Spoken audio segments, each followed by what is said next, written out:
Iginagalang ni Pangulong Ferdinand R. Marcos Jr. ang paghahain ng impeachment laban sa kanya dahil bahagian niya ito ng demokrasya sa bansa. Ang detalye sa report ni Clazel Pardilla. Masasabi nating ito ay walang basehan. Tugon niya ng Malacanang sa impeachment complaint na isinampa laban kay Pangulong Ferdinand R. Marcos Jr. Ang basehan ng reklamong inihain ni Attorney Andre De Jesus sa Kamara, korupsyon umano, paglabag sa konstitusyon at pagtataksil sa tiwala ng publiko dahil sa maanumalyang flood control projects.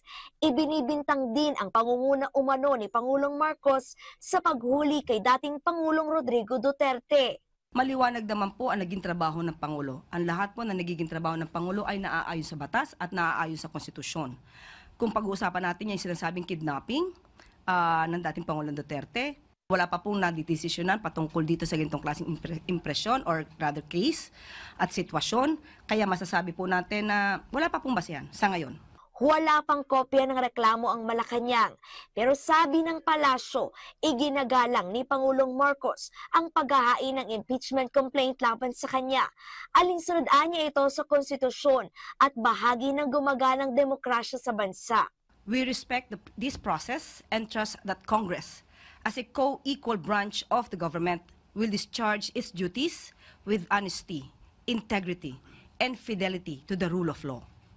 The President fully upholds the Constitution and remains confident in the strength of our democratic institutions. Tiniyak ng palasyo ang patuloy na paglilingkod ni Pangulong Marcos sa taong bayan.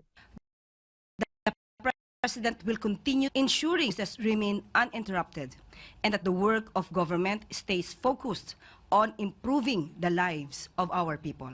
Clazel Pardilla para sa Pambansang TV sa Bagong Pilipinas.